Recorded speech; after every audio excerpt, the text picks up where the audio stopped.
Ciao ragazzi, eccoci ancora tutti qua insieme e se state guardando questo video e state ascoltando le mie parole vuol dire che qualcosa di Creativo Maugeri vi piace e se non l'avete fatto lasciatemi un bel like e se non siete iscritti, vedete sotto è scritto o non iscritto, ragazzi iscrivetevi al mio canale YouTube.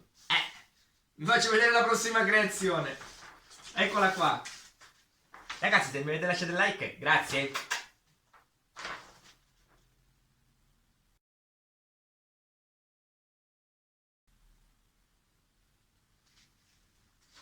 Ok, Melissa e Camilla. Quello che volevo, diciamo, sottolineare, volevo fare anche due parole con voi, che questo schema creativo l'ho già fatto altre volte. Però in questo caso qui c'è Melissa e Camilla. In altri casi ci sono stati vari nomi, altre frasi o qualcos'altro. Diciamo, quello che vorrei sottolineare appunto è che ogni creazione è diversa da un'altra. Diciamo, in questo caso qui lo schema è il cuore, quindi questo cuore qua sarà differente dagli altri, anche se si assomigliano, ma credetemi, ogni cuore ha le sue emozioni, quindi sono dei mondi differenti.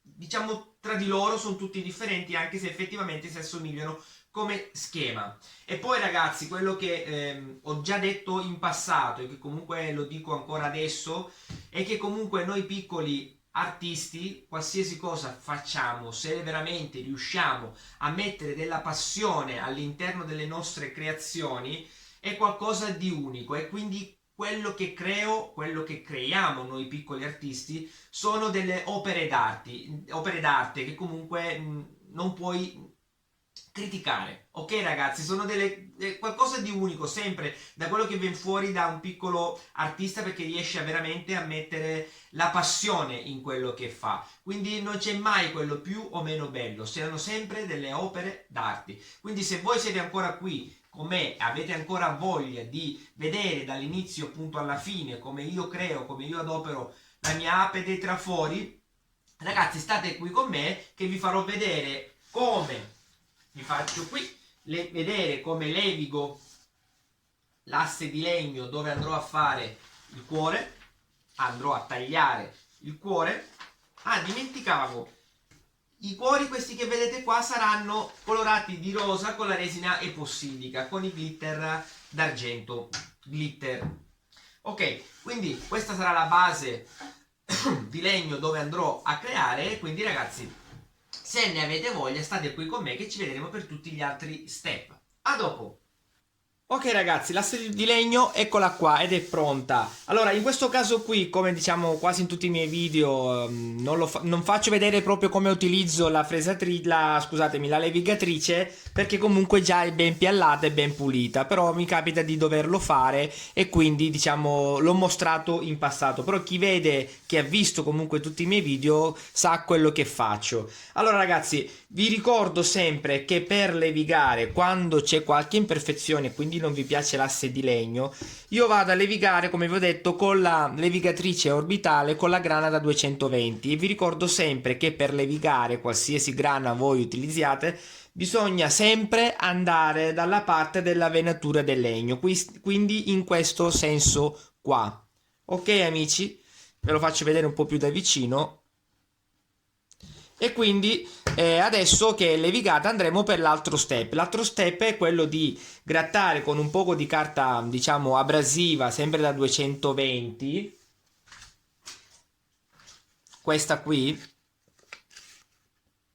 per, diciamo, lasciare un po' di polvere qui sopra l'asse di legno stessa, e quindi andare a mettere la nostra carta adesiva appunto sull'asse di legno impolverato dello stesso suo, diciamo, polvere di legno che l'abbiamo prodotto levigando con questa carta abrasiva, in modo tale da poter attaccare la nostra stampa e poi quando alla fine dovremmo staccarla andremo, diciamo, a creare meno rischi quando stacchiamo la carta, perché se non si sta molto attenti quando si stacca la carta si potrebbe, diciamo, tirare via qualche pezzettino, qualche angolino di creazione, ma proprio delle cose piccolissime, ma siccome sono un po' io maniacale, quindi cerco di tenerla sempre più pulita possibile la mia creazione. Quindi a dopo.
Ok amici, una volta incollata, diciamo, la carta nastro, adesso io posso andare ad attaccare la creazione appunto sull'asse di legno. Allora, in questo caso qui, come ho già fatto anche in passato, ho messo praticamente due pezzettini di carta nastro, pezzettini piccoli per tenere la stampa, diciamo, ferma, in modo tale, dopo aver scelto la posizione ideale per evitare i nodi grossi o piccolini, io cerco sempre di evitarli. Ho trovato la posizione ideale, la vado a mettere qua così e poi la vado a fissare con questi pezzettini di carta nastro in modo tale che lei non si possa muovere. Nel caso in cui dovesse essere la creazione un poco più, diciamo, difficile da fissare, io vado di solito con una matita, con una micromina, a tracciare tutti i contorni della stampa. Vi faccio vedere solo un pezzettino in questo modo qua, seguendo i margini appunto della stampa. Come vedete rimangono, quindi io so che la zona dove devo mettere la colla sarà questa qui e sarà anche la posizione ideale nel caso in cui non dovessi mettere la carta nastro per attaccarla giusta per evitare appunto i nodi. Quindi adesso andremo a mettere la colla. A dopo.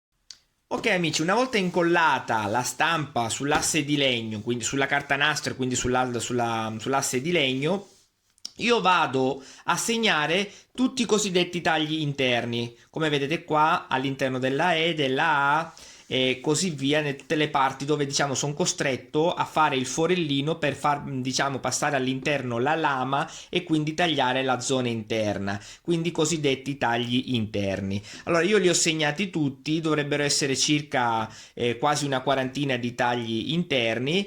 Adesso vado a fare il foro con la mia fresatrice verticale che già comunque ho detto il perché in vari miei video, quindi se ne avete voglia adesso lascerò il link per andare a guardare appunto il video di come fare appunto il foro perfettamente perpendicolare, perché comunque non posso rischiare di sbagliare nelle zone più piccoline, non posso diciamo fare il foro storto, devo andare per forza in maniera perfetta. Quindi adesso andremo a fare tutti i forellini, se ne avete voglia state ancora qui con me.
Ok amici, il lavoro che dovevo fare col traforo elettrico è stato fatto, tutto il taglio diciamo con la mia ape dei trafori e la mia lama omnidirezionale è stato fatto e ve lo faccio vedere subito.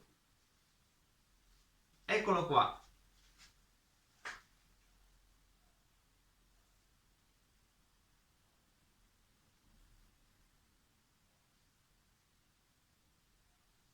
Ok, adesso metterò come al solito i due occhioli per poterlo appendere e andrò a fare la fresata all'interno qui dei due cuori. Andrò con il mio rifilatore ad incidere, a scavare qui l'interno per poterlo poi riempire con la resina epossidica color rosa. Dopodiché tutti i bordi dei due cuori li farò con i glitter d'argento. Quindi ragazzi, se avete ancora voglia di stare qui con Creativo Maugeri e vedere tutti gli altri step, state qui con me e ci vediamo per gli altri step. A dopo!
Ok ragazzi, la creazione è completa e ve la mostro subito.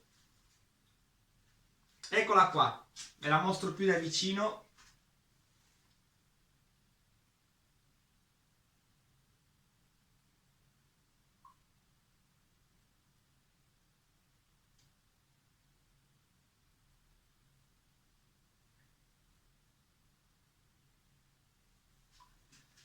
Ok ragazzi, innanzitutto vorrei diciamo dare un caloroso abbraccio alle due sorelline Melissa e Camilla. Vorrei anche ringraziare tutti voi che siete ancora qui con me ad assistere appunto alla parte finale di questo video qua, e quindi spero vi sia piaciuto anche tutto il video in generale. Vorrei anche ringraziare diciamo i miei attrezzi creativi, il mio traforo Enel TCSS 405E, la mia lama omnidirezionale, il mio rifilatore e la mia resina epossidica, la RP700 Winter Rain della Resin Plan, che resiste molto bene agli ambienti umidi e quindi qui nel mio laboratorio va molto molto molto bene. Quindi ragazzi, un caldo veramente abbraccio a tutti voi, e se non siete iscritti iscrivetevi al mio canale YouTube, lasciatemi un bel like e ci vedremo alla prossima creazione. Ciao a tutti!